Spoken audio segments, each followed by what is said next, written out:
High heat is across central New York, but I'll explain why we're seeing higher than normal feels like or heat index temperatures compared to the actual temperature.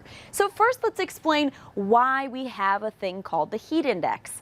First of all, we know our bodies sweat. Normally they like to stay near 98.6 degrees. So when our body temperature rises, we begin to sweat, and that's released from our skin as a way to cool ourselves down. The water from the sweat evaporates, and that draws heat out of the body through a process called evaporative cooling.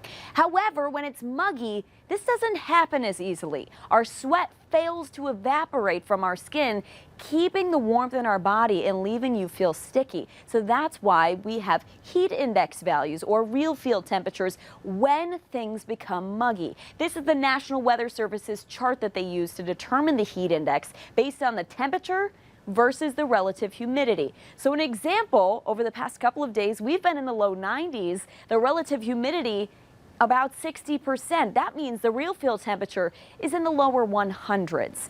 Now, what does this mean? Each of these categories, stretching from caution to extreme danger. Well, heat stroke is likely when we have heat indices of 126 or greater. We start to see people with muscle cramps and heat exhaustion likely in that danger zone, 104 to 125.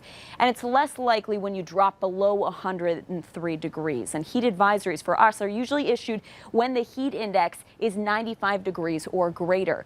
And the deaths from heat-related illnesses has been skyrocketing in previous years. Just this past year, we had 2,300 deaths and about 1,500 in the last 5 years. So we want to prevent this from happening and make sure to stay hydrated and find shade during the hottest parts of the day. Reporting on the weather deck, I'm meteorologist Violet Scibior.